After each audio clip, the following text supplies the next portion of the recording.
Risk stories HD में खुश आमदीद। एक और दिलचस्प कहानी लिए हाजिर है।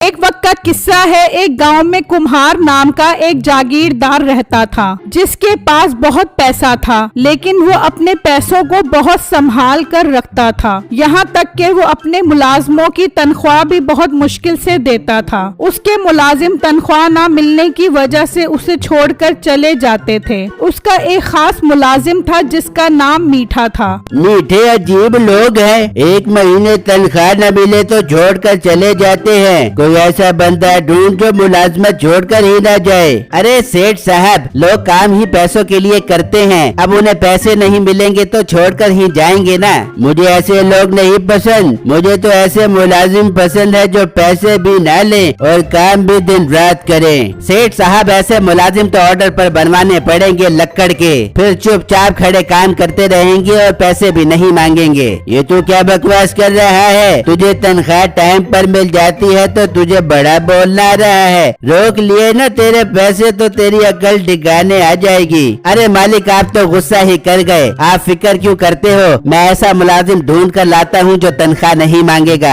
ये हुई ना बात, चल जा और मेरे लिए मुलाजिम ढूंढ कर आ। फिर मीठा वहाँ से चला जाता है और एक जगह पर आकर बैठ जाता है। यार, फ्री में काम करने वाला मुलाजिम कहाँ से ढूंढ कर लाऊं? कोई भी साला मुफ्त में काम नहीं करता। वो सोच ही रहा होता है कि एक आदमी वहाँ से गुजरता है। अरे भाई रुको, काफी परेशान नजर आ रहे हो, खैर तो है? अरे भाई, 2 हफ्ते से मैं काम कर आया नहीं दिया, परेशान न हूँ तो और क्या करूँ? नौकरी करेगा कुम्हार सेठ के यहाँ, बहुत अच्छी तनख्वाह देगा, वो पैसों में खेलेगा तू। कुम्हार सेठ के है? तेरा दिमाग तो खराब नहीं हो गया? वो तो एक नंबर का कंजूस है, मुझे सब पता है। जो कोई भी उसके पास नौकरी करता है वो उन्हें तनख्वाह ही नहीं देता।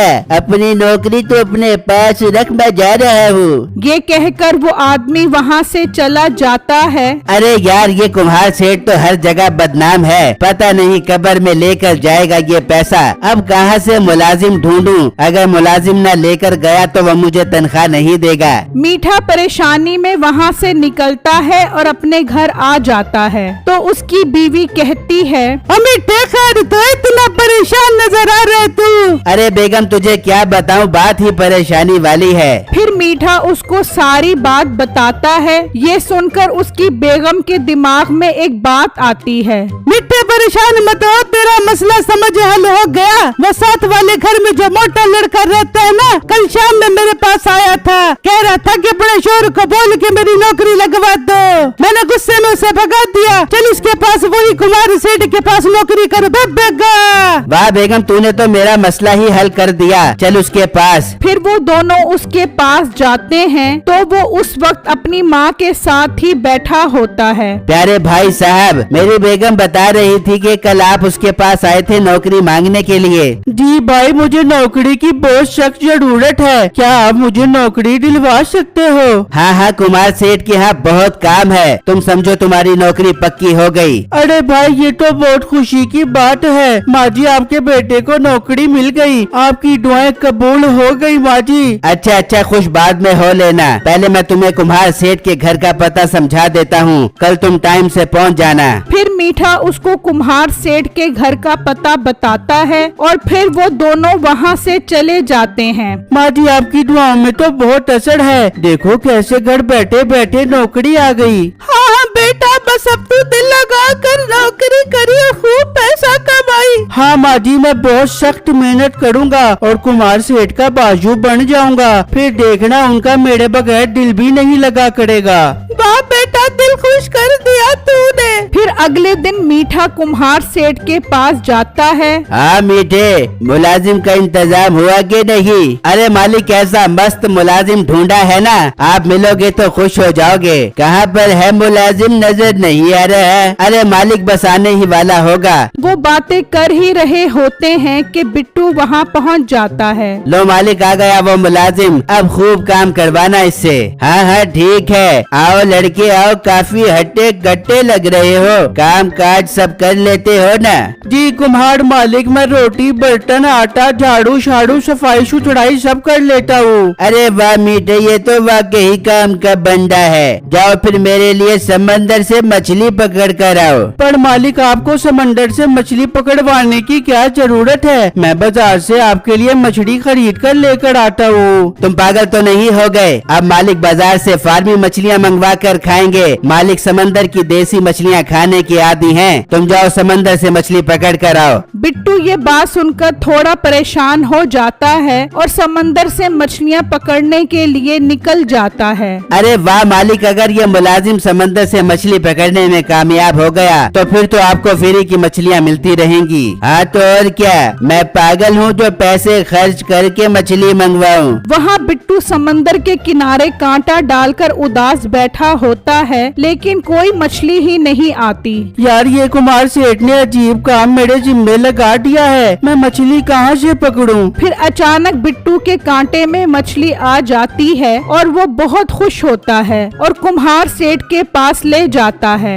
वाह वाह, दिल खुश कर दिया तुमने। चलो अब जल्दी से मेरे लिए मछली बनाओ। इस तरह रोज बिट्टू समंदर से मछलियाँ पकड़ने जाता। जब मछली पकड़ी जाती तो सेठ बहुत खुश होता और जिस दिन मछली ना पकड़ी जाती उस दिन कुम्हार सेठ बिट्टू को बहुत खरी खरी सुनाता। इस तरह पूरा महीना गुजर जाता है और बिट्टू की तनख्वाह का टाइम आ जाता है और जब वह तनख्वाह मांगता है तो कुम्हार सेठ अपनी आदत से मजबूर उसे बहुत बातें सुनाता है। मालिक, मैंने पूरे महीने मेहनत की है। आप मुझे मेरी मेहनत की कमाई दे दो। मेरे घर में पैसों की बहुत जरूरत है। जरूरी है तो मैं क्या करूं? फ्री में काम करेगा तो कर ले, तनख्वाह मैं नहीं दूंगा।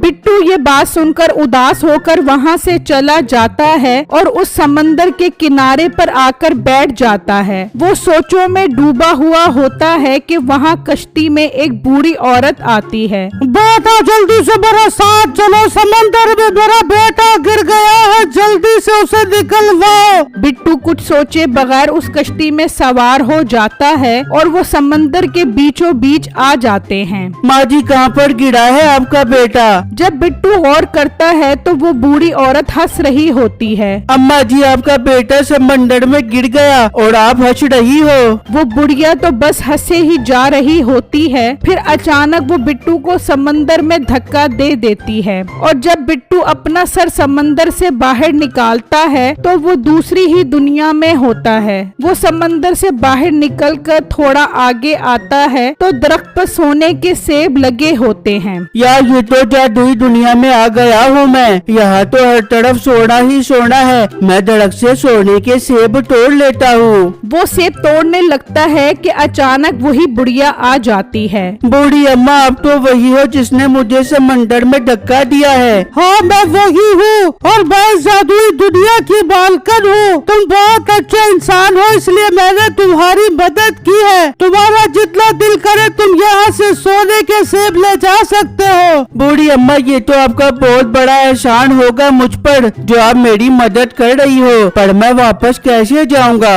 मैंने ही तुम्हें समंदर में धक्का दिया था और मैं ही तुम्हें वापस लेकर जाऊंगी। बिट्टू वहाँ से बहुत सारे सेब इकट्ठे करता है और बुढ़िया उसको वापस किनारे पर छोड़ देती है। बिट्टू उन सेबों को बेचकर बहुत अमीर हो जाता है। अब तो उसका घर भी बहुत आलीशान होता है। मीठा और कुम्हार सेठ बहुत परेशान होते हैं कि उसके पास इतना पैसा कहाँ से आया। मीठे, इस 2 कौड़ी के मुलाजिम के पास इतना पैसा कहाँ से आया, पता लगाओ। फिर अगले दिन बिट्टू उस समंदर पर आता है तो मीठा उसे छुपकर देखता है। बिट्टू उसी बुढ़िया के साथ समंदर में जाता है और बुढ़िया उसे धक्का दे देती है और कुछ देर बाद बिट्टू सोने के सेब का थैला लेकर आता है। मीठा ये सब कुछ जाकर कुमार सेठ को बताता है। अच्छा, तो वो समंदर से सोना लेकर आता है। चल मीठे, हम भी चलते हैं। वो दोनों समंदर पर पहुँचते हैं तो वही बुढ़िया आती है। और बेटा, मैं तुम दोनों को समंदर में ले चलती हूँ। मीठे, इस बुढ़िया को कश्ती से उतार, हम दोनों समंदर के बीचों बीच जाकर सोना लेकर आएंगे। मीठा बुढ़िया को कश्ती से उतार देता है और वो दोनों सवार होकर चले जाते हैं। अच्छा, तो ये लालची लोग मेरी दुनिया से सोना लेने आए हैं, मैं इन्हें अभी मजा चखाती हूँ। फिर वो बुढ़िया जादू करती है और वो दोनों समंदर में गिर जाते हैं और उनको उनके किए की सजा मिल जाती है।